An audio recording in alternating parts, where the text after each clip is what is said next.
هذا الاختلاف أنا بحثي من 30 سنة وأنا مهووس من يوم أنا في الجامعة. كنا ندرس تفسير قرآن وتوقفت عند آية كريمة قال الله عز وجل ولو شاء ربك لجعل الناس أمة واحدة ولا يزالون مختلفين إلا من رحم ربك ولذلك خلقهم. كل العلماء تقريبا يقولون ولذلك خلقهم للاختلاف في أديانهم وألوانهم ومأكلهم ومشربهم ومساكنهم. نجي يا طويل العمر الآن 3/4 الخلافات اللي نشوفها في المجالس على أشياء تتعلق بالآراء. يعني ما تلاقي اثنين مثلا مختلفين حول الرياض، هل هي عاصمة المملكة ولا لا؟ هل هي مثلا الإسكندرية، هل هي تقع على البحر الأحمر؟ ما في خلاف. الخلاف أيهما زين، الهلال والنصر، دبي ولا جدة، مكة ولا المدينة، الطائف ولا أبها. هذه ترى كلها آراء. لذلك بعد البحث والاستقصاء وجدت 4 أشياء لا تخضع للمنطق. أنا اكتشفت 4 أشياء. الحب أحبك لا تفسير عندي لصبوتي. أفسر ماذا والهوى لا يفسر. خالد الفيصل يقول والحب ما له، هي هذا الحب تفسير قلبين والله بالمحبة أمرها. فز الخفوق قلت يلا عسى خير أثر ريالي عاد غايب قمرها. قلنا 1 الحب. 2 الأذواق لولا اختلاف الأذواق لبارت الأسواق. 3 يقولوا لبارة السلع. يعني هي هو ترجمة، أنا ترجمها الأسواق عشان تركب عشان السجع. السجع أحسن. طيب الحب والأذواق الجمال صحيح. وللناس فيما يعشقون تعشقتها شمطاء شاب وليدها وللناس فيما يعشقون مذاهب.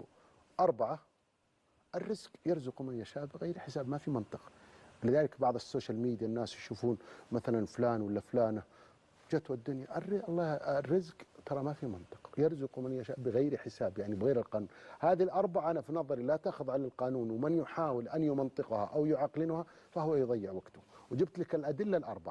نجي يا طويل العمر للأذواق. يجي واحد يقول لك يا أخي لبس العرفج في هذا بالعرفج زي وجهه. طبعا أنا ما أدري وجهي حلو هي مدحة ولا ذم أيا كان. ترى هذا الكوت أنا لابسه بذوقي. ترى أنت ما تملك، ما عندك دليل من الكتاب والسنة على أن ذوقك صح. ترى ذوقك حتى أنا اللي ملاحظ. الآن أنت تدخل أي محل يا أبو شوف الملابس الألوان، روح لأفريقيا والله في ملابس يلبسونها لا فارق. أنا أحترم الأذواق كلها، لكن أقول لو شافوها بعض جماعتنا يتريقون. أنا أتمنى أنه نوقف استهدار طاقتنا في النزاعات في الأمور الذوقية ال4: الحب، الجمال، الأرزاق، الأذواق. لأنك أيهم أحسن، المكرونة ولا الرز، المطبق ولا الفول. هذه تخضع لك أنت وتخضع الذوق. على كذا أنت أيضا على سالفة المثل أنت ضد فكرة أنه كل ما يعجب كل بس ما يعجب الناس. طبعا هذا أبيخ مثل. بعدين على فكرة أنت وش تقول في كل ما يعجب كل بس ما يعجبك؟ أهم شيء مواصفات الإسلامية في اللباس ساتر للعورة ألا ينافي. ما هو ضد المجتمع، ما هو كذا. أيضا خلينا نذكر وزارة التعليم اللي دخلت الآن الفلسفة والمنطق، لأن المنطق والفلسفة هم اللي يقودونك للاختلاف. يا رجال العلماء يقولون اتفاق العلماء حجة واختلافهم رحمة. ترى رحمة واختلافهم رحمة. يعني أنت لما مثلا تجي المذاهب ال4 تجد التنوع هذا والتسهيل والتبسيط نعمة من الله. لازم نعتبر أن الاختلاف سنة، وأن الاختلاف واجب، وأن الاختلاف والتنوع يعني تصور أن والمدن السعودية كلها نسخة واحدة.